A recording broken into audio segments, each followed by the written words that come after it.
Fui demitida em menos tempo do que se leva para aprovar um pedido de café. Depois de 19 anos construindo e protegendo um sistema que evitou o colapso de uma operação de 510 milhões de dólares, isso aconteceu na sala de reuniões da diretoria. O mesmo lugar onde eu havia aprovado decisões que envolviam riscos maiores do que a maioria das pessoas naquela sala, conseguia sequer mensurar.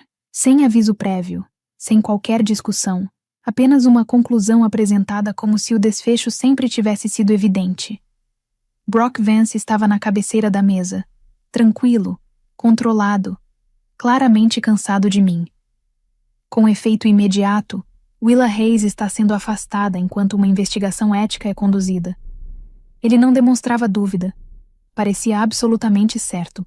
Suas filhas, Helena e Chloe Vance, estavam sentadas ao lado dele, novas executivas, recentemente nomeadas com aprovação do conselho para assumir funções estratégicas na empresa. Helena mantinha uma postura de quem havia articulado algo com precisão. Chloe me observava com um leve sorriso. Aquele tipo de sorriso de quem acredita já ter vencido. Meu nome é Willa Hayes. Fui diretora sênior de ética e conformidade por 19 anos. Fui responsável por estruturar os controles que mantiveram essa empresa operando dentro de parâmetros que permitiram fechar negócios desse porte sem gerar auditorias, violações ou falência. Nada relevante era aprovado sem passar pela minha análise. Brock construiu a empresa. Eu a estabilizei. E por muito tempo, isso bastou. Mas 6 meses antes, quando Helena e Chloe entraram na empresa, elas não vieram para entender o sistema. Vieram para acelerá-lo. Os controles passaram a ser vistos como obstáculos, os processos como atrasos. E eu me tornei dispensável. Não questionei quando ele terminou de falar. Não adiantava tentar mudar uma decisão que já havia sido tomada por ele. Eu apenas disse: então você deve se preparar para o que vem a seguir. Porque, em um dia, o sistema que eles achavam que controlavam começaria a travar contra eles. E Brock Vance entenderia, tarde demais, exatamente o que removeu. Se essa história estiver te prendendo, continua comigo até o final. Também quero saber de onde você está ouvindo e como está o clima aí agora. Esta é uma história fictícia, inspirada em situações reais, com alguns detalhes ajustados por inteligência artificial para torná-la mais envolvente. Então, acomode-se, pegue algo quente para beber e vamos continuar.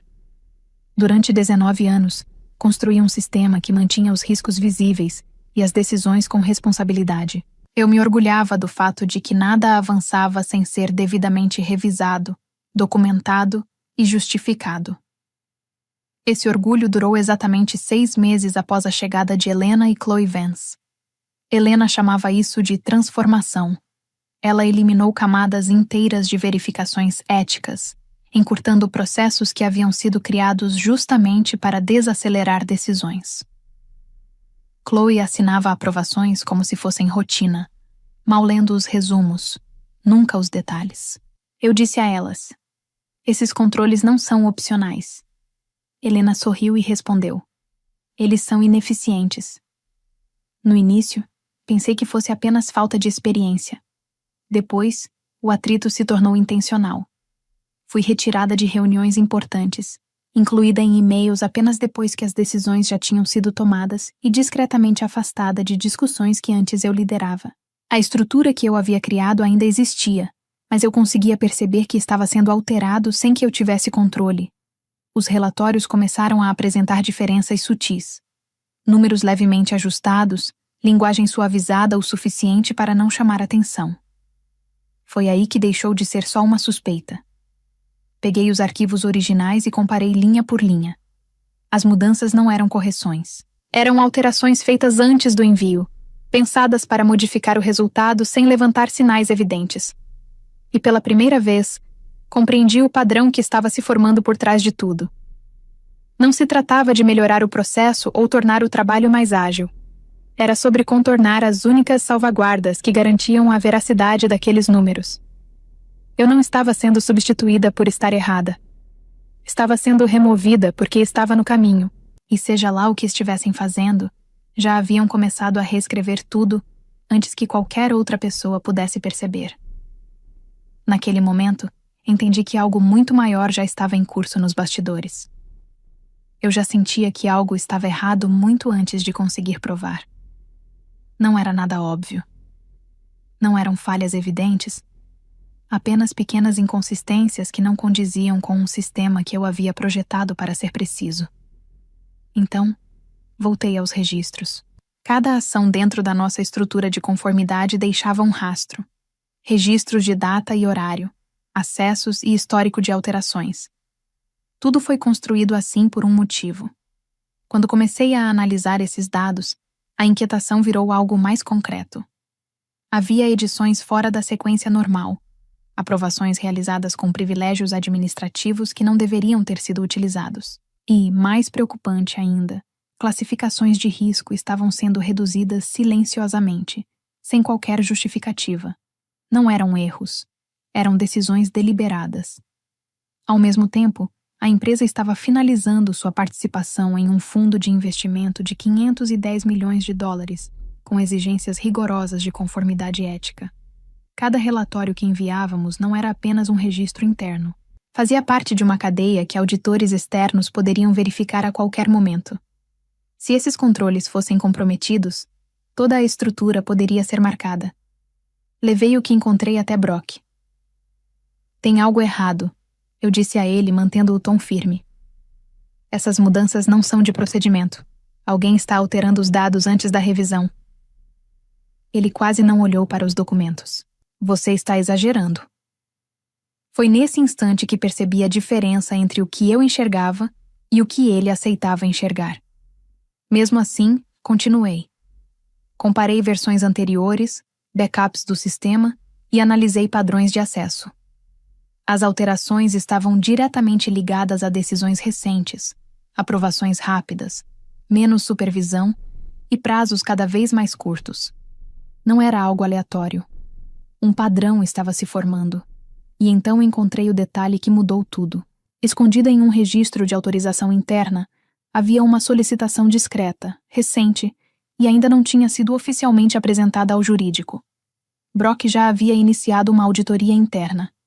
Ele sabia que havia algo errado, só ainda não tinha decidido em quem confiar. Quando percebi que havia algo intencional acontecendo, a tensão já estava presente no sistema como uma falha silenciosa prestes a se expandir. Nada quebrou de imediato. Era mais sutil do que isso. Os relatórios começaram a voltar excessivamente refinados, não mais precisos, apenas simplificados de uma forma que eliminava qualquer atrito. As notas de risco desapareceram. A linguagem condicional foi ajustada para transmitir certeza.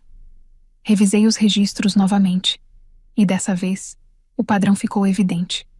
As alterações eram feitas antes do envio, mas encaminhadas por contas que escondiam a responsabilidade direta. Os acessos administrativos eram utilizados por curtos períodos e depois encerrados. Alguém estava construindo uma versão da realidade preparada para resistir a uma análise superficial. Eu ainda não tinha provas, mas conseguia sentir a estrutura se deformando. Alguns dias depois, passei por uma sala de reuniões e ouvi parte de uma conversa. A voz de Chloe atravessou o vidro. Precisamos apenas de uma narrativa clara. Helena respondeu sem hesitar. E ele vai acreditar. Elas não abaixaram o tom. Não precisavam. Continuei andando, mas aquelas palavras ficaram na minha mente. Aquilo não era estratégia. Era posicionamento. O que quer que estivessem montando não tinha relação com melhorar o processo. Era sobre controlar a imagem que o processo transmitia. Voltei para a minha mesa e consultei ainda mais registros. Comparando versões em sistemas diferentes, as inconsistências eram constantes, mas sutis o suficiente para não acionar alertas. Quem estava fazendo aquilo conhecia exatamente os limites. Esse era o problema. Não era descuido. Era precisão. Eu sabia que havia algo errado. Só ainda não conseguia provar a intenção. E sem isso, qualquer coisa que eu dissesse soaria como resistência, não como alerta. Então, um e-mail interno apareceu no sistema, marcado, mas não distribuído. A auditoria que Brock havia solicitado estava concluída. Ainda não tinha sido oficialmente apresentada ao jurídico, o que significava que estava em algum ponto entre a confirmação da verdade e sua divulgação. Alguém estava decidindo o que realmente chegaria até ele. A pressão tem a capacidade de limitar o julgamento até que a decisão errada pareça a única alternativa possível. Quando Brock marcou uma reunião reservada com o jurídico, a situação já estava praticamente decidida. Eu não estava presente, mas não precisava estar. Eu conhecia o processo, a dinâmica e a forma como essas conversas aconteciam quando risco e urgência se encontram. Ele já tinha visto o suficiente para saber que algo estava errado. Os registros não batiam. Os relatórios tinham inconsistências. Existiam sinais de manipulação, mas não clareza suficiente para apontar responsáveis com segurança. Essa incerteza deveria ter desacelerado tudo, mas aconteceu o oposto. Helena pressionou primeiro. Eu soube disso depois. Palavra por palavra. Se não agirmos agora, o negócio vai desmoronar. Ela tratou a hesitação como fraqueza, o tempo como fracasso. Chloe então sugeriu algo ainda mais direto. Afasta ela. A gente resolve o resto depois. Era uma solução simples, firme e conveniente. Dava a Brock exatamente o que ele queria. Uma saída que não exigia questionar o próprio julgamento nem o das filhas. Ele hesitou, não por muito tempo, mas o suficiente para deixar claro que aquilo não era uma decisão sobre processo. Era sobre confiança. E naquele momento, ele escolheu a versão que parecia mais fácil de aceitar. Ele assinou. Simples assim. 19 anos de trabalho reduzidos a uma linha em um documento de desligamento. Sem confronto, sem verificação, sem aguardar a auditoria que ele mesmo havia solicitado. E essa era a parte crucial. Enquanto ele tomava essa decisão, a auditoria já estava concluída, armazenada no sistema, intacta e invisível. Ela havia rastreado cada alteração, cada acesso, cada ajuste indevido. Respondeu exatamente a única pergunta que ele não conseguiu resolver naquela sala e comprovou que eu não tinha culpa alguma. Mas nada disso influenciou sua decisão, porque essa informação ainda não tinha chegado até ele. Quando a verdade finalmente apareceu, a escolha já estava feita e as consequências começavam a surgir. Algumas decisões não falham na hora. Elas aguardam, se desenvolvem de forma lenta e silenciosa, até que o impacto se torne impossível de ignorar. E quando esse momento chega, não há como voltar atrás no que já foi iniciado. O silêncio vem depois que a decisão já foi tomada por você. Fiquei sentada dentro do carro por alguns minutos depois de sair do prédio, sem revisitar a reunião na minha mente, sem construir argumentos que eu nunca usaria. Não havia mais nada a ser discutido, nenhum recurso que realmente importasse. O sistema que eu havia construído ao longo de 19 anos não dependia mais da minha voz. Dependia da estrutura que eu havia criado. Não liguei para advogado algum. Não procurei ninguém. Em vez disso, abri meu laptop. Cada transação relevante ligada àqueles 510 milhões de dólares era regida por um acordo de conformidade que exigia o relato preciso de qualquer irregularidade ética. Nada de opiniões ou conclusões, apenas dados verificáveis. Antes que meu acesso fosse totalmente bloqueado, eu garanti cópias dos registros, dos acessos, dos registros do sistema e do histórico de alterações, todos alinhados com data e horário, até o menor detalhe. Revisei tudo uma vez e depois novamente, não para montar um argumento, mas para garantir que não houvesse nada que pudesse ser interpretado de forma tendenciosa, sem suposições, sem linguagem que pudesse ser questionada. Em seguida, organizei o documento conforme as exigências do fundo, estruturado, neutro e completo. Não havia acusações no material que preparei. Nenhum nome destacado, nenhuma conclusão explícita. Apenas uma sequência de ações que, quando lidas na ordem correta, revelavam o próprio significado. Por um instante, hesitei com a tela de envio aberta. Não por dúvida sobre o resultado, mas porque eu compreendia exatamente o que aquilo significava. Depois de enviado, o processo deixaria de ser meu, passaria a pertencer ao sistema. Cliquei em enviar. Não acusei ninguém. Murmurei, mais para mim mesma do que para qualquer outra pessoa. Apenas enviei o documento. O envio foi concluído em poucos segundos. A confirmação apareceu quase imediatamente. Sem atraso relevante, apenas a confirmação automática do sistema. A solicitação foi recebida, e em poucas horas a equipe de compliance do fundo iniciou uma análise formal. Fechei o laptop e permaneci ali por mais um momento, sem esperar por mais nada, porque eu sabia que já tinha começado. A partir dali, cada transação, cada aprovação, cada valor ligado àquele fluxo financeiro passaria a ser analisado sob um critério diferente. E ninguém estava preparado para isso. Se você acha que fiz o certo ao enviar o relatório exatamente como exigido, sem acusações, apenas com dados verificados e registros do sistema, deixe um comentário. Tenho curiosidade em saber quantas pessoas teriam feito o mesmo. O impacto não avisa quando vai chegar. Ele aparece como uma mensagem que ninguém espera receber. Na manhã seguinte, eu estava na metade da minha primeira xícara de café, quando meu celular começou a vibrar de forma contínua. Não eram ligações, eram notificações do sistema que eu costumava acompanhar diariamente. Então veio o e-mail, como uma confirmação silenciosa do que eu já havia colocado em andamento. Financiamento suspenso aguardando revisão. Era curto, direto e com um tom definitivo.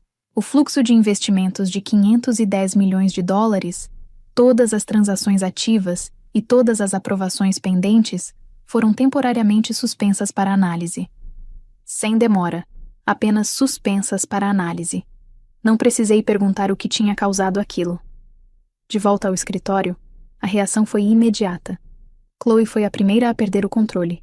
Era possível perceber isso pelas mensagens que começaram a circular, curtas, rápidas e desorganizadas. Ela exigia respostas que ninguém conseguia dar, pressionando por decisões imediatas que simplesmente não existiam. Pela primeira vez, a velocidade não ajudava. Helena adotou outra postura. Negou tudo. Segundo ela, devia ser algum erro do sistema, uma falha temporária, algo técnico que poderia ser revertido se as pessoas certas fossem acionadas rapidamente. Falava com segurança, mas sem controle. E Brock perdeu a única coisa que sempre manteve, a compostura. Começou a ligar diretamente para diferentes setores, ignorando a hierarquia, repetindo a mesma pergunta de várias formas. Como resolvemos isso? Mas a resposta era sempre a mesma. Esse tipo de bloqueio de compliance não é resolvido rapidamente. É preciso aguardar. Ao meio-dia, o jurídico já estava envolvido. E não era o jurídico interno. Era a assessoria externa. Isso por si só já dizia muito. Então veio a frase que mudou tudo, transformando confusão em consequência. Isso aconteceu depois da demissão dela. Não era hipótese. Não era teoria. Era um fato. E naquele momento, a sequência ficou clara. A decisão de me afastar não resolveu nada. Isso acabou desencadeando uma reação em cadeia. A realidade não se impõe de uma vez. Ela se instala aos poucos, até que não reste mais nenhuma versão alternativa para se esconder. Quando a auditoria interna foi finalmente aberta, a situação já tinha passado da urgência para a contenção. Já não era mais sobre corrigir. Era sobre medir o tamanho do problema. Eu não estava lá, mas não precisava estar.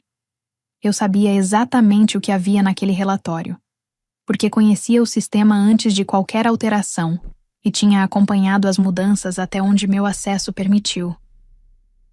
O documento era claro, sem margem para dúvida, sem interpretação. Eu não havia alterado nada. Cada inconsistência marcada levava a mudanças administrativas, edições não autorizadas e ajustes controlados feitos em contas diretamente ligadas a Helena e Chloe. O silêncio que veio em seguida não era de dúvida. Era de reconhecimento. Brock foi o primeiro a falar, e ainda assim, parecia mais tentar corrigir a situação do que aceitá-la. Não, isso não faz sentido. O principal advogado respondeu sem elevar o tom. Faz sim. Essa era a diferença entre instinto e evidência. Um resiste. O outro não precisa. A partir dali, os detalhes ficaram impossíveis de ignorar. Os registros de data e horário coincidiam. Os acessos também. Cada tentativa de acelerar processos deixou rastros, e todos apontavam na mesma direção. Não para mim, para elas. Por um momento, não havia mais o que discutir. Não porque a situação fosse confusa, mas porque finalmente tudo ficou claro demais. E essa clareza veio tarde demais. A auditoria confirmou aquilo que deveria ter sido verificado antes de qualquer decisão ser tomada. Respondeu à pergunta que Brock carregava naquela reunião a portas fechadas. Só que não há tempo de alterar o rumo da situação. Então veio a declaração final, dita sem ênfase, mas com peso suficiente para definir tudo o que veio depois. Se ela ainda estivesse no cargo, provavelmente isso teria sido identificado antes e evitado. Não foi uma acusação, e sim uma conclusão. E naquele instante, o custo total da decisão deixou de ser algo abstrato. O controle não desaparece de uma vez. Ele vai se desgastando, decisão após decisão, até que o que sobra já não é mais reconhecido como autoridade. Quando o conselho interveio, a empresa já operava sob protocolos de contenção. Reuniões emergenciais substituíram os encontros estratégicos. Consultores externos foram chamados para avaliar a exposição, não o crescimento. O portfólio de projetos de 510 milhões de dólares, que antes definia o futuro da empresa, já não estava ativo. Sua continuidade foi sendo interrompida, contrato por contrato, à medida que o fundo recuava e os parceiros suspendiam seus compromissos. Quase nada avançava. Tudo estava sob análise. Dentro da empresa, a narrativa se fragmentou rapidamente. Helena tentou reformular o ocorrido, apresentando como uma interrupção temporária, uma reação exagerada dos auditores externos. Algo que poderia ser resolvido assim que as explicações certas fossem dadas. Ela falava com a mesma confiança de sempre, mas suas palavras já não tinham mais força. Chloe seguiu pelo caminho oposto. Passou a culpar o sistema, o momento, o processo, qualquer coisa que não apontasse para as decisões delas. Mas já não havia espaço para esse tipo de argumento. O clima na sala havia mudado. O conselho não estava mais disposto a ouvir justificativas. Eles queriam entender se haveria responsabilização. E então, Brock apareceu. Ele já não dava ordens nem tentava controlar os resultados. O que restava era algo mais silencioso e muito mais difícil de lidar. Compreensão. Quando pediu para falar comigo, não soou como um pedido. Era uma necessidade. Nos encontramos em uma sala menor, longe do ruído que dominava o restante do prédio. Por um momento, ele permaneceu em silêncio. Então me olhou e fez a única pergunta que ainda fazia sentido. Por que você não impediu isso? Não havia raiva na voz dele, apenas incredulidade. Sustentei o olhar e respondi sem hesitar. Porque você afastou a única pessoa que podia fazer isso. Ele não disse mais nada. Não havia o que contestar fora daquela sala. A empresa continuou a encolher sob a pressão da retirada de capital, contratos encerrados e prazos simplesmente deixados de lado. A perda deixou de ser teórica. Tornou-se mensurável, irreversível e diretamente ligada a uma sequência de escolhas que ninguém podia desfazer. E ao sair daquele prédio pela última vez, eu não caminhava rumo à incerteza. Eu já havia aceitado uma proposta do maior concorrente deles. O encerramento não chega como vitória. Ele chega em silêncio quando tudo o que precisava acontecer já aconteceu. Comecei no novo cargo sem anúncio, sem cerimônia. O sistema que me pediram para reconstruir era familiar, estruturado, pensado com cuidado, baseado nos mesmos princípios que segui durante 19 anos. A diferença era simples.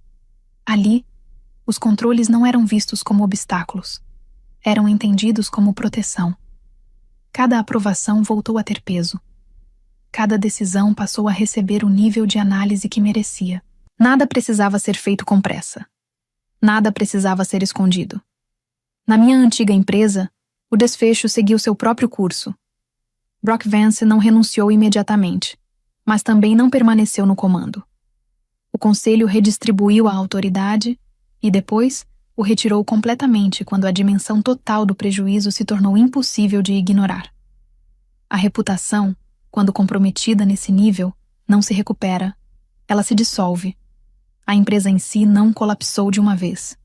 Ela encolheu. Projetos foram cancelados. Parcerias desfeitas. O que restou foi uma versão reduzida de algo que antes era sólido. Helena e Chloe já não faziam parte da liderança. A investigação interna avançou para uma revisão formal, rastreando cada decisão que elas haviam acelerado e cada controle que ignoraram. Primeiro vieram as perdas de título, depois o acesso e, por fim, a influência.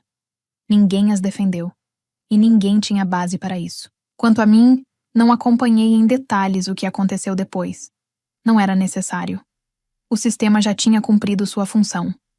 Identificou a falha, aplicou as consequências e ajustou a estrutura. Eu não destruí nada. Apenas parei de tentar sustentar algo que já não se mantinha. E no fim, o resultado nunca foi sobre vingança. Foi sobre o alinhamento entre ação e consequência, entre decisão e resultado, porque ele não perdeu 510 milhões de dólares de uma vez. A perda começou no momento em que ele escolheu a lealdade em vez da verdade. Eu não venci por ser mais barulhenta ou mais inteligente. Apenas me recusei a trair o sistema que existia para proteger todos, inclusive aqueles que decidiram ignorá-lo. O que ficou comigo não foi a derrota nem o resultado, mas a constatação de que a integridade só tem valor quando cobra um preço. Naquele momento, eu tinha duas opções: permanecer em silêncio e proteger minha posição, ou fazer o certo e aceitar as consequências. Escolhi fazer o certo, e o sistema cuidou do restante.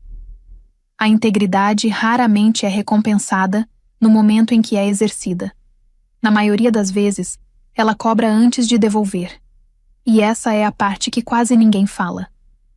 Permanecer fiel ao que é certo quando tudo ao redor incentiva o contrário exige mais do que caráter. Exige aceitação das consequências. Willa não venceu no sentido tradicional. Ela perdeu o cargo, a posição e anos de estabilidade. Mas o que ela preservou foi algo que nenhum sistema externo poderia garantir: a coerência entre o que ela construiu e o que ela escolheu manter.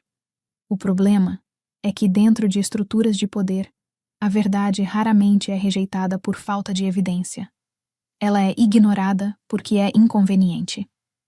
E quando isso acontece, o colapso não vem como surpresa. Ele já estava programado desde a primeira decisão, que priorizou conforto em vez de precisão. O mais perturbador nessa história não é o erro. É o momento em que ele poderia ter sido evitado, e não foi.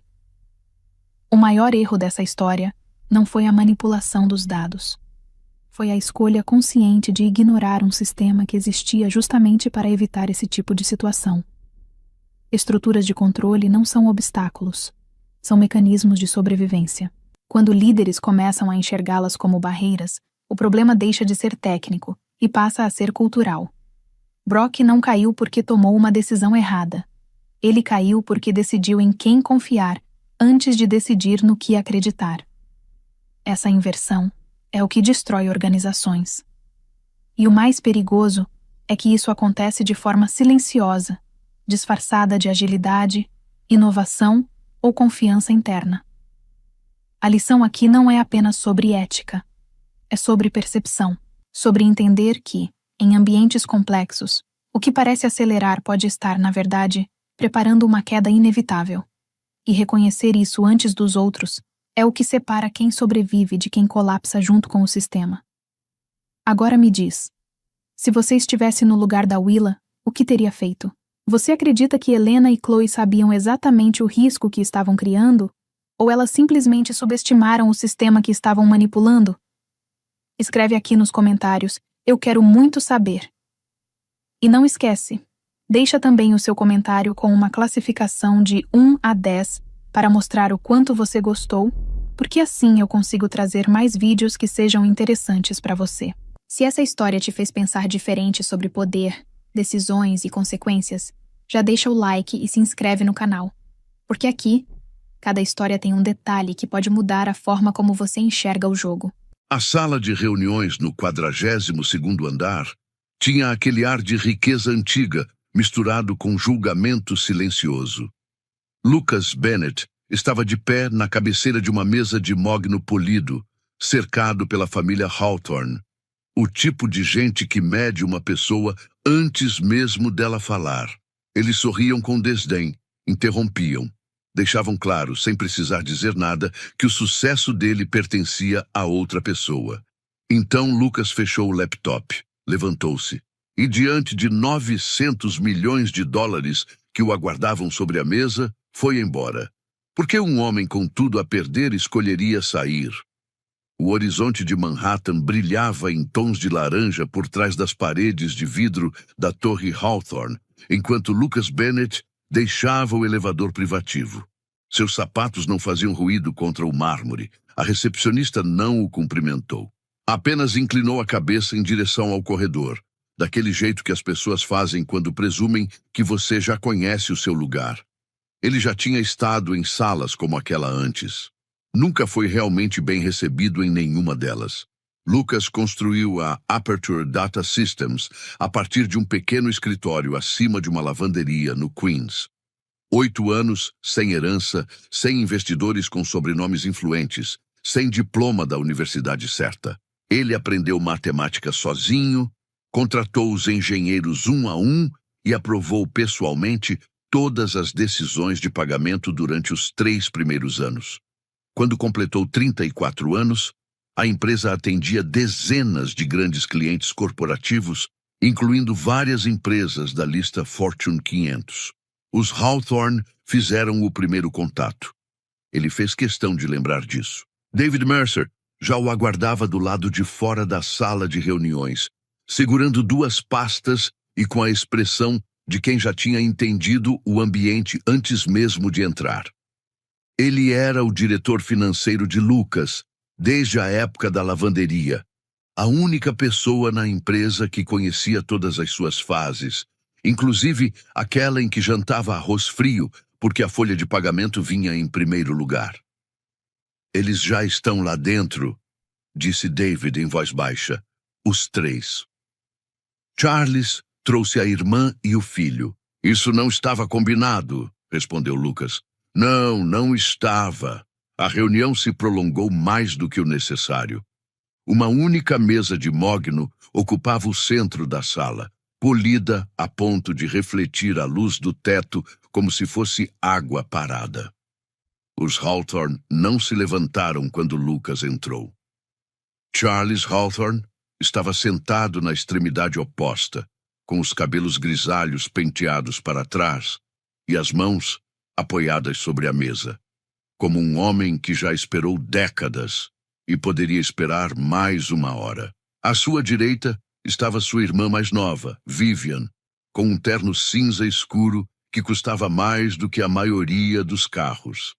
À sua esquerda estava seu filho, Daniel, na casa dos 40 anos, com um anel de Princeton no dedo e um leve sorriso que escondia uma pergunta. Lucas se sentou. David sentou-se ao lado dele. Charles iniciou a reunião com uma frase que soava educada, mas carregava um teste. Senhor Bennett, analisamos o material que sua equipe nos enviou. Crescimento impressionante, margens agressivas. Gostaríamos de entender melhor a operação por trás desses números. Claro, respondeu Lucas. Por onde você gostaria de começar? Perguntou Daniel, recostando-se na cadeira e batendo a caneta na borda da xícara de café. Vamos começar pela arquitetura. Seu white paper de 2023 menciona uma camada de indexação proprietária. Gostaria de saber quem a desenvolveu. Eu, respondeu Lucas, criei a estrutura original em 2020. Minha equipe expandiu isso desde então. Daniel deixou o silêncio se prolongar por um instante. Autodidata, correto? Sem formação formal em sistemas distribuídos. Correto? Interessante.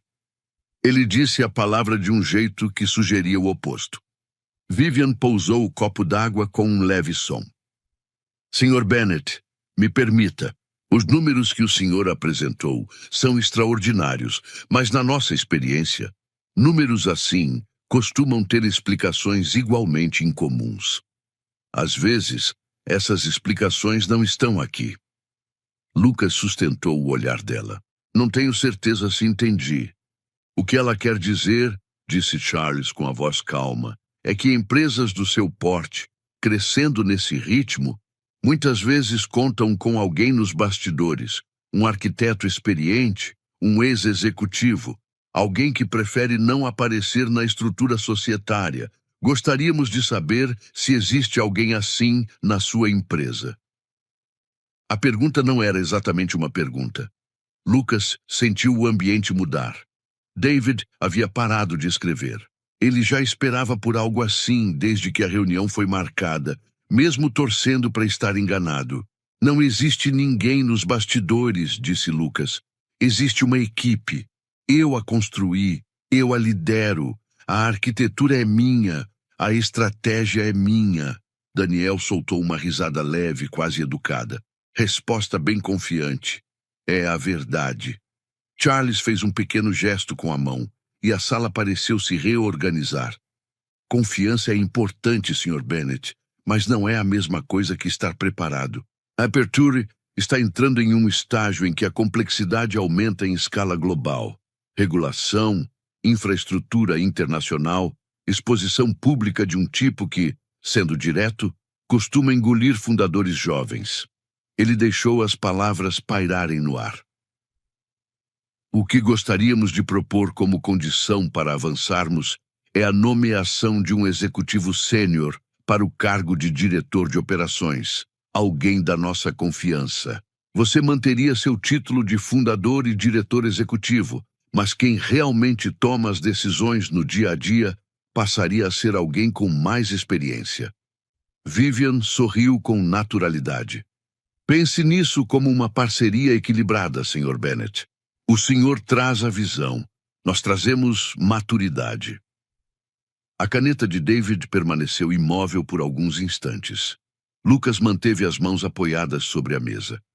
Deixe-me confirmar se entendi, disse Lucas. O senhor está oferecendo até 900 milhões de dólares pela Aperture Data Systems, com base na avaliação preliminar que discutimos nas últimas semanas, com a condição de que eu deixe o cargo operacional da empresa que construí e aceite alguém indicado por vocês como a figura principal da operação. Em termos gerais, respondeu Charles. Sim, e essa pessoa responderia à sua família. Responderia ao conselho, no qual naturalmente teríamos maioria. Lucas respirou fundo, sem demonstrar. E a justificativa é a preocupação de que eu ainda não esteja pronto para liderar nessa escala. Desta vez, Daniel respondeu. A justificativa, Sr. Bennett, é que não o conhecemos. Conhecemos seus números.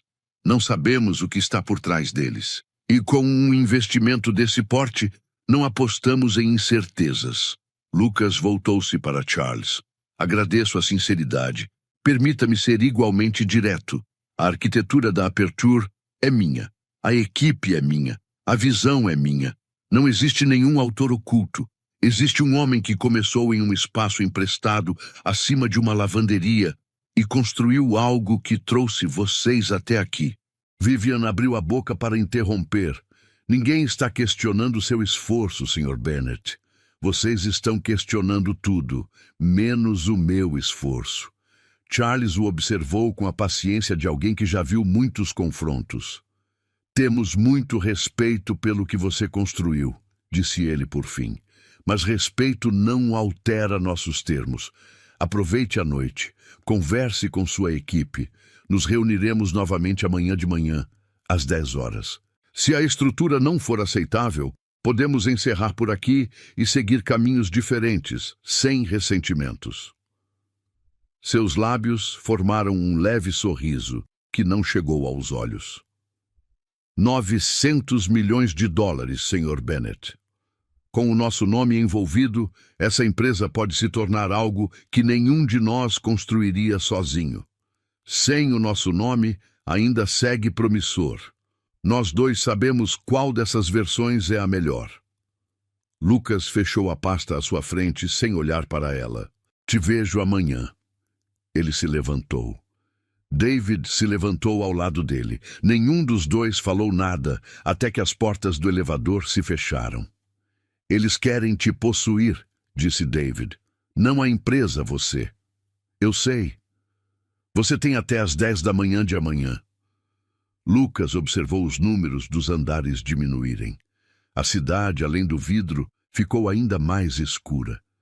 Quando respondeu, sua voz saiu baixa, quase num sussurro, como quando uma decisão ainda não foi dita em voz alta, mas já está tomada.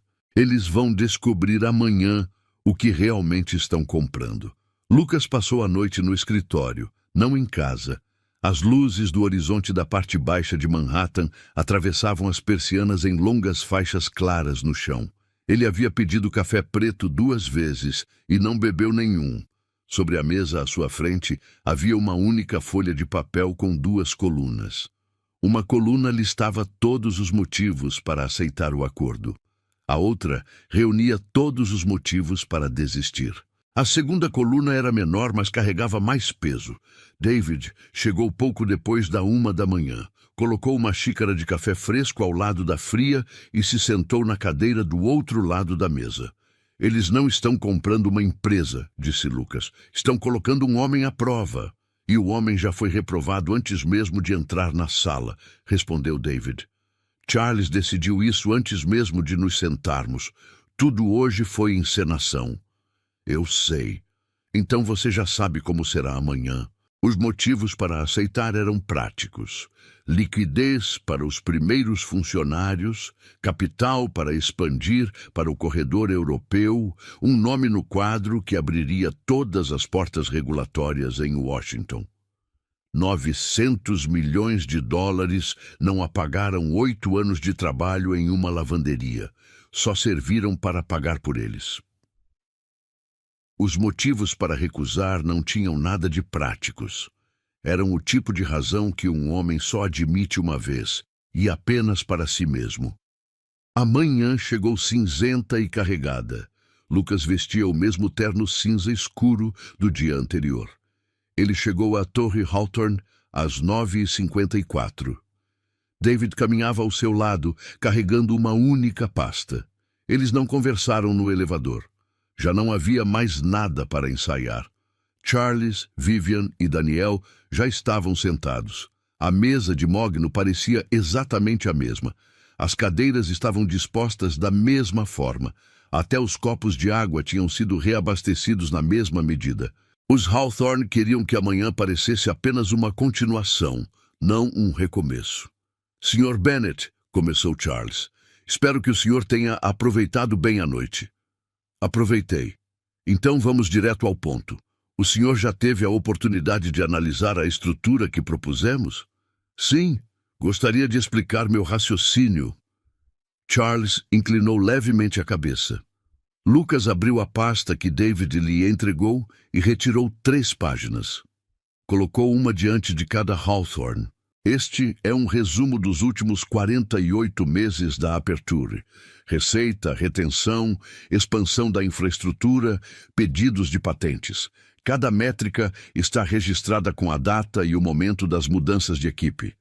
Vocês vão perceber que os pontos de virada coincidem com as contratações que fiz, as decisões que aprovei e a arquitetura que desenvolvi. Daniel observou a página com expressão neutra. Largou-a antes de terminar. Senhor Bennet, agradeço a documentação, mas números não definem caráter. Podemos ler uma partitura. O que não podemos saber é se ela pertence ao Senhor ou às pessoas que estavam ao seu lado quando foi criada. Eu acabei de dizer que pertence a mim. Disse sim. Daniel virou uma página da própria pasta. Analisei seu histórico ontem à noite. Bacharelado em uma universidade estadual, sem pós-graduação, sem ligação com consórcios de pesquisa do setor. Seu primeiro emprego depois da faculdade foi no suporte ao cliente em uma empresa de pagamentos em Nova Jersey. Isso não é um perfil, é um começo. Eu sei de onde comecei. Tenho certeza. A questão é se no próximo nível as pessoas vão olhar para isso como um ponto de partida ou como um limite. Vivian se inclinou para a frente, apoiando os cotovelos na mesa. A pulseira em seu pulso, fina e antiga, produziu um som contra a madeira que parecia mais alto do que deveria. Sr. Bennet, posso ser honesta? Claro. Existe um cenário em que o senhor teve muito sucesso fora do centro. Tecnologia, dados, um tipo de negócio em que os resultados podem ser medidos de forma objetiva. O senhor foi bem nesse ambiente. Eu admiro isso. Mas o mundo para o qual estamos trazendo vocês é diferente. É um mundo de jantares, de conselhos tradicionais, de conversas em salas onde nada está escrito. As pessoas nesse ambiente vão perguntar, no instante em que vocês saírem, de onde vieram, e a resposta virá depois de vocês. Que resposta você está sugerindo? Não estou sugerindo nada. Estou dizendo que a resposta importa. Passamos gerações nesses ambientes e sabemos como funcionam. A estrutura proposta ontem não é um rebaixamento, é uma adaptação. Estamos nos oferecendo para te adaptar para esse ambiente. Lucas sentiu algo frio se formar no centro do peito. Não era raiva. Era algo mais firme do que isso. Você está me dizendo, disse ele, que a empresa que eu construí é aceitável para você. Os números são aceitáveis. A tecnologia é aceitável. O crescimento é aceitável. A única coisa inaceitável na Aperture é o homem que a construiu. Vivian sorriu. O mesmo sorriso de antes, polido e antigo. Eu não colocaria dessa forma. Não precisa. Isso já ficou claro. Charles levantou um dedo da mesa. Sr. Bennet, deixe-me ser direto. Investimos naquilo que entendemos. Fazemos isso há 3 gerações. Todas as operações que minha família realizou acima de 500 milhões de dólares envolveram líderes cujas trajetórias pudemos acompanhar de perto, cujas decisões conseguimos prever, cujo comportamento observamos ao longo de mais de um ciclo de mercado. O senhor é uma incógnita talentosa, mas ainda é, neste momento, alguém desconhecido. Ele deixou a palavra no ar. Não estamos pedindo que você diminua, estamos pedindo que você seja compreensível para o mercado. A mão de David se moveu até o canto da pasta e permaneceu ali. Do outro lado da mesa, Daniel pegou uma caneta e voltou a batucá-la. O mesmo ritmo lento do dia anterior, um sinal claro de condescendência. Lucas escolheu as palavras com cuidado. Passou a noite inteira fazendo isso. Sr. Hawthorne, eu respeito a história da sua família. Respeito o que o seu nome representa nos ambientes que o senhor mencionou. Mas acredito que o senhor interpretou mal o negócio que tem diante de si. Interpretei mal? O senhor acredita que está comprando uma empresa que precisa do seu nome para crescer. Eu acredito que o senhor está tentando comprar uma empresa cujo valor está justamente na independência de nomes como o seu. Os clientes que pagam a Aperture fazem isso por um único motivo. Confiam que o homem que construiu o sistema é o mesmo que continua à frente dele no dia a dia. No momento em que alguém me substituir nessa função, essa confiança desaparece. Daniel soltou um leve suspiro, quase sem perceber. Essa é uma interpretação bastante generosa da sua própria importância. Não é generosa, é exata. Vários dos nossos principais contratos incluem cláusulas de permanência vinculadas à minha atuação em uma função de liderança, não necessariamente como CEO, mas como alguém ativamente envolvido na operação. Sua equipe de due diligence tem acesso a esses documentos. O silêncio que tomou conta da sala foi diferente dos anteriores. Charles lançou um breve olhar para o filho. Daniel não retribuiu. A pulseira de Vivian havia parado completamente. Esse tipo de cláusula não é comum, disse Charles com cautela. Se estiver correta, será determinante para o nosso modelo. Está correta. Confirme ainda hoje. Daniel apoiou a caneta. Pela primeira vez, sua voz demonstrava algo além de desdém. Se essas cláusulas se confirmarem, teremos que rever a estrutura da função operacional. Vocês vão precisar rever mais do que a estrutura, disse Lucas. Vão precisar rever a premissa inteira. Charles o observou com a calma longa e controlada de alguém que, em algum momento da vida, decidiu não se deixar afetar por ninguém. Sr. Bennet, você é um homem jovem e orgulhoso. O orgulho, em certa medida, é útil. Em excesso, costuma custar caro. Estamos oferecendo uma estrutura que o protege de si mesmo. A maioria dos homens, na sua posição, já teria aceitado. A maioria dos homens na minha posição não estava na minha posição quando era mais jovem. O que isso quer dizer? Quer dizer que já ouvi que não estava pronto, de pessoas que tinham menos motivos para afirmar isso do que você e mais razões para acreditar nisso. Mesmo assim, construí esta empresa. Não tenho problema em ouvir que não estou pronto. Só me chama a atenção quando alguém tenta definir o que eu devo aceitar como consequência. A expressão de Charles permaneceu a mesma, mas algo por trás dela mudou. Ele voltou a cruzar as mãos. Então me permita uma pergunta direta, Sr. Bennet. A voz dele ficou mais suave, o que a tornava mais perigosa. O que exatamente o senhor acredita que estamos lhe oferecendo, se não uma parceria equilibrada? Vocês estão me oferecendo um preço.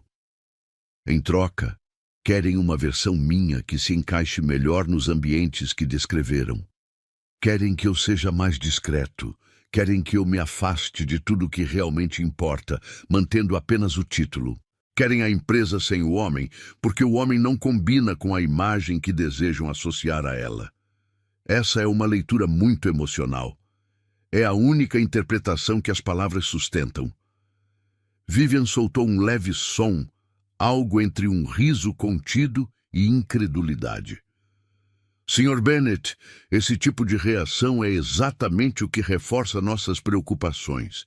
Um homem disposto a pagar até 900 milhões de dólares não transforma uma negociação em algo pessoal.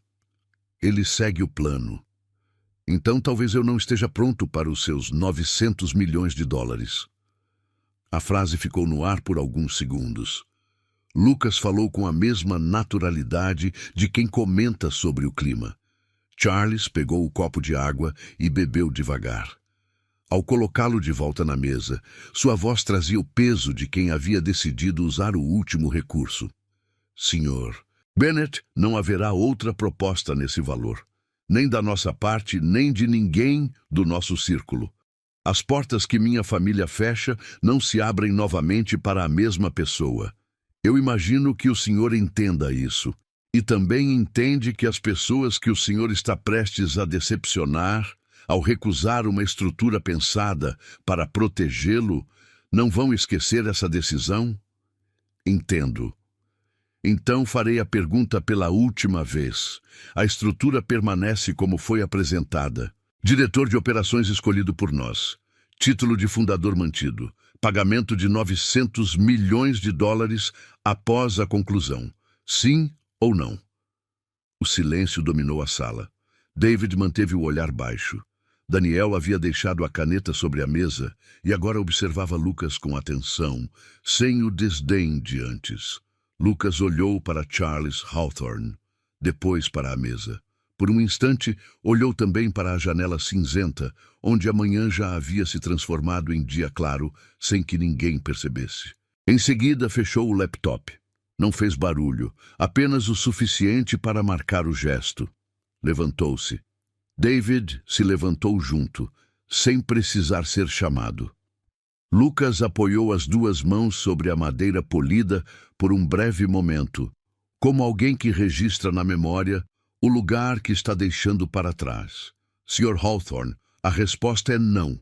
A estrutura, ao valor, a família, o negócio não vai acontecer. Ele não aguardou resposta. Caminhou ao longo da mesa pela segunda vez em 2 dias, e desta vez ninguém tentou impedi-lo. A notícia se espalhou antes do almoço. Quando Lucas chegou ao escritório, a primeira manchete já circulava em 3 agências financeiras. CEO da Aperture abandona a aquisição da Hawthorne. Negócio de 900 milhões de dólares fracassa no segundo dia. O texto era muito parecido em todos os veículos. Os Hawthorne haviam se antecipado na narrativa. Os Hawthorne haviam se adiantado. Queriam controlar a narrativa antes que o mercado começasse a questionar o que realmente aconteceu naquela sala. David entrou cerca de 20 minutos depois, com 2 telefones ainda vibrando nas mãos. 3 membros do conselho ligaram em menos de 1 hora. 2 estão preocupados. 1 está furioso. A linha de relações com investidores parou de encaminhar chamadas para a caixa postal e agora simplesmente não atende, porque a fila está cheia. E a equipe? A reunião geral é às 15 horas. Até às 14, todo mundo já vai estar sabendo. Lucas girou a cadeira em direção à janela. Pensou rapidamente nos anos antes daquele escritório. O roteador emprestado. A mesa dobrável que serviu de escrivaninha durante os primeiros 18 meses. A primeira contratação, um engenheiro júnior que aceitou o risco porque Lucas foi transparente sobre os desafios e o potencial. Esse engenheiro agora liderava a infraestrutura em Austin. A tarde passou em uma sequência de conversas difíceis. 2 dos maiores investidores institucionais perguntaram, com cuidado nas palavras, se Lucas tinha plena consciência do que havia feito. Um membro do conselho, que estava com ele desde o 2º ano, enviou uma mensagem direta. Me liga quando puder falar de verdade. Os pedidos da imprensa vieram em ondas. Lucas recusou todos, exceto um.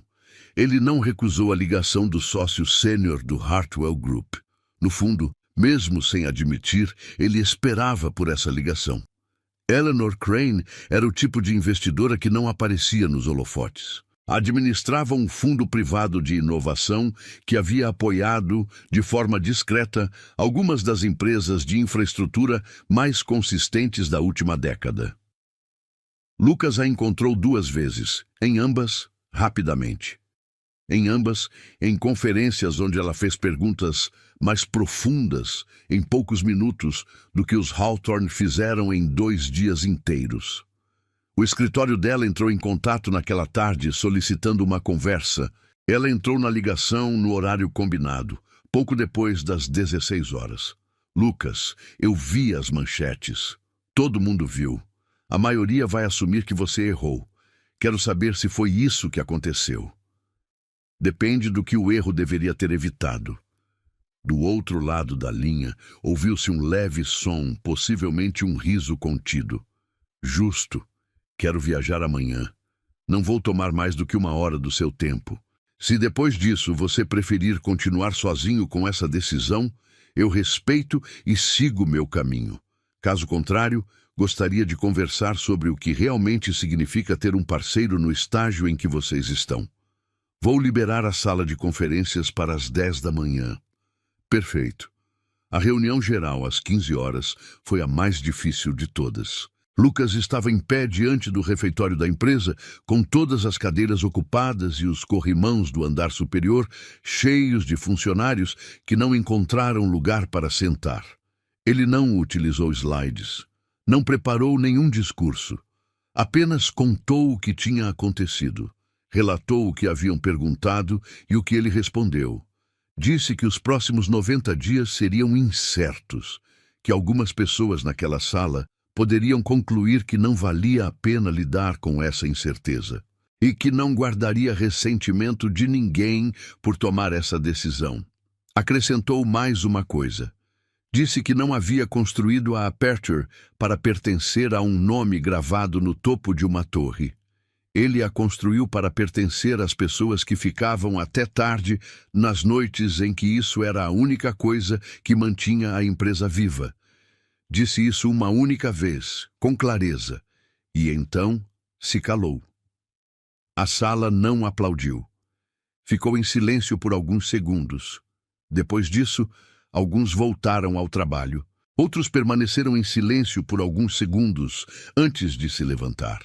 Naquela noite, Lucas dirigiu sozinho até sua casa. Sentou-se no apartamento com as luzes apagadas, observando a cidade piscando pela janela. Pensou se havia tomado a decisão certa. A resposta não veio de imediato. Quando finalmente surgiu, veio na forma de uma lembrança que ele não revisitava há anos. A noite em que sua mãe lhe disse, na cozinha da casa deles, em uma pequena cidade nos arredores de Albany, que a pior coisa que um homem poderia negociar era justamente a parte de si mesmo que ninguém tinha o direito de exigir. Ele tinha 22 anos. Na época não compreendeu. Agora compreendia. Eleanor Crane chegou pontualmente às 10 horas da manhã seguinte. Não usava joias, não carregava pasta e apertou sua mão uma única vez, com a firmeza de quem não desperdiça gestos. A conversa durou 92 minutos. Ao final, ela havia feito 11 perguntas a Lucas. Nenhuma delas tratava de quem havia projetado o prédio. Também não perguntou sobre sua formação acadêmica. A primeira pergunta foi sobre a pior contratação que ele já tinha feito e o que havia aprendido com aquilo. A última foi como ele enxergava a Aperture em 7 anos, caso ninguém naquela sala jamais lhe dissesse não. Naquela mesma tarde, ela apresentou uma proposta estruturada. O Hartwell Group lideraria uma rodada de investimento voltada ao crescimento. Lucas manteria a maioria no conselho com controle operacional e autoridade total sobre a equipe executiva. A avaliação apresentada era inferior a 900 milhões de dólares. Além disso, o acordo era direto e transparente. Não havia cláusulas ocultas nem negociações paralelas sobre influência ou acesso. Ele assinou o memorando de entendimento alguns dias depois, após alinhar os principais termos. Os meses seguintes não foram simples. 2 engenheiros seniores decidiram sair, alegando que a perda do contrato com a Hawthorne indicava instabilidade. Lucas aceitou a saída deles sem tentar convencê-los a permanecer. Um pequeno grupo de clientes pediu a revisão de contratos. Ele concordou com os ajustes quando havia boa-fé e aceitou perder aqueles que não demonstraram a mesma postura. Durante boa parte do primeiro trimestre, a imprensa financeira continuou tratando sua decisão como um exemplo negativo. Lucas não respondeu. Trabalhou. Ao final do segundo trimestre, o corredor europeu que ele vinha desenvolvendo há 2 anos começou a avançar. Uma oportunidade regulatória em Frankfurt, que aguardava o operador adequado, acabou favorecendo a Aperture em vez de um concorrente. Logo depois, surgiu um contrato governamental na Holanda. No terceiro trimestre, a empresa ultrapassou um nível de receita que ninguém fora da liderança havia projetado publicamente. No quarto trimestre, apesar de oscilações e de uma expansão mais lenta do que o esperado em alguns mercados, um relatório de um grande banco, o mesmo que havia promovido o jantar entre Lucas e os Hawthorne, apontou a Aperture como um dos ativos de infraestrutura mais subvalorizados do ano.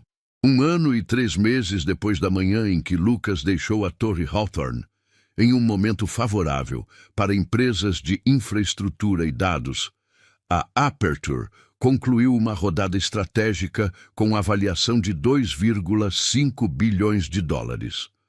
Os mesmos veículos que antes publicaram manchetes alarmistas na primavera passaram a divulgar análises retrospectivas no verão.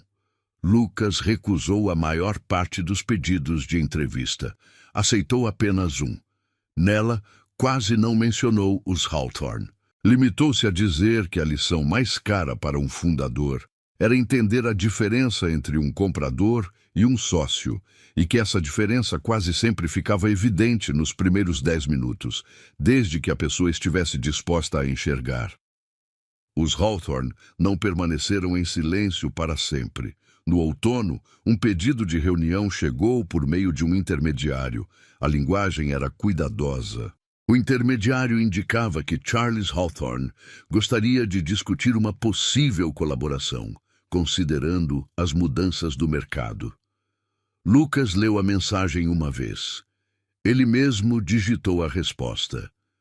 Sr. Hawthorne, obrigado pela mensagem. Não estamos buscando investidores externos neste momento. Desejo tudo de bom ao senhor e à sua família. 2 semanas depois, chegou outra mensagem. Dessa vez, Daniel escrevia diretamente. O tom era diferente, como costuma acontecer quando homens que sempre tiveram certeza de tudo encontram pela primeira vez uma porta fechada. Ele perguntou, em um tom que pretendia ser humilde, se Lucas estaria disposto a uma conversa informal sobre aprendizados recentes. Lucas passou uma noite inteira refletindo sobre o e-mail. Respondeu com 2 frases. Sr. Hawthorne, a conversa que o senhor procura é uma que tivemos há 1 ano. O senhor estava presente. Depois disso, não voltou a ter contato com eles. O patrimônio da família Hawthorne não entrou em colapso. Famílias como a deles raramente entram. Mas na vez seguinte, em que o nome da Aperture apareceu em um relatório do setor, o nome Hawthorne já não estava no mesmo contexto. Quando uma audiência regulatória em Bruxelas convidou uma operadora americana para falar sobre infraestrutura de dados entre países, foi Lucas quem recebeu o convite. As salas que Vivian havia mencionado, aquelas para as quais ela disse que ele precisaria se adaptar, passaram a enviar convites diretamente. Ele compareceu a algumas. Não mudou sua forma de se expressar ao chegar. David continuou como diretor financeiro. Eleanor Crane passou a integrar o conselho. O engenheiro original de Austin compareceu ao jantar de encerramento da rodada e fez um brinde simples, do tipo que só faz sentido entre pessoas que se conhecem há tempo suficiente para que poucas palavras bastem. Em uma tarde, quase 2 anos depois daquela manhã na Torre Hawthorne, Lucas estava sozinho no escritório, olhando a cidade lá embaixo. O horizonte continuava o mesmo. Ele já não era o mesmo. Pensou na folha de papel com 2 colunas. Pensou naquela que era menor, mas carregava mais peso. Ele não tinha mudado quem era. Apenas passou a ocupar o espaço que sempre quis. A lição, quando finalmente decidiu reconhecê-la, era tão simples que nem sentiu necessidade de anotá-la. Nem toda grande oportunidade merece ser aceita. O valor real de um negócio não está no número escrito no papel. Está em saber se as pessoas do outro lado da mesa enxergam você e respeitam o que veem. Às vezes, o passo mais importante em direção ao futuro que alguém realmente deseja é abrir mão da proposta mais valiosa que aparece no presente. Ele apagou as luzes do escritório e saiu sem olhar para trás. Essa cena não representa apenas o fim de um ciclo, mas o momento em que alguém decide que não será definido por oportunidades externas, e sim pelos próprios princípios. Em um mundo onde números parecem falar mais alto que valores, a verdadeira força está em reconhecer quando o preço de algo é maior do que o dinheiro envolvido. Lucas não rejeitou apenas uma proposta. Ele rejeitou um destino que não refletia quem ele era. E isso exige um nível de clareza que poucos desenvolvem. Porque, no fim, não é sobre quanto oferecem, é sobre o que você perde ao aceitar. A maior lição dessa história não está no crescimento da empresa, mas na escolha silenciosa que quase ninguém vê. A decisão de não negociar aquilo que define quem você é. Muitas pessoas passam a vida inteira buscando reconhecimento, aceitação ou validação externa, sem perceber que, em algum momento, acabam cedendo partes essenciais de si mesmas para se encaixar em estruturas que nunca foram feitas para valorizá-las. Lucas entendeu algo que muda tudo. Dinheiro amplia decisões, mas não corrige escolhas erradas. Aceitar qualquer proposta apenas porque ela parece grande pode ser o caminho mais rápido para perder o controle da própria trajetória. Saber dizer não no momento certo não fecha portas. Redefine o tipo de porta que se abre depois. Agora me diz, se você estivesse no lugar de Lucas, teria aceitado a proposta milionária ou enxergado o que estava oculto por trás dela? E por quê? E, se você tivesse que escolher hoje entre dinheiro e controle sobre o seu futuro, você saberia identificar o que realmente está em jogo? O que escolheria? Escreve aqui nos comentários. Eu quero muito saber. E não esquece, deixa também o seu comentário com uma classificação de 1 a 10 para mostrar o quanto você gostou, porque assim eu consigo trazer mais vídeos que sejam interessantes para você. Se essa história te fez pensar diferente sobre decisões e poder, já deixa o like, porque isso ajuda essa mensagem a chegar em mais pessoas. E se você quer continuar vendo histórias assim, que mexem com a forma como você enxerga carreira e vida, se inscreve no canal, porque as próximas vão te fazer questionar ainda mais.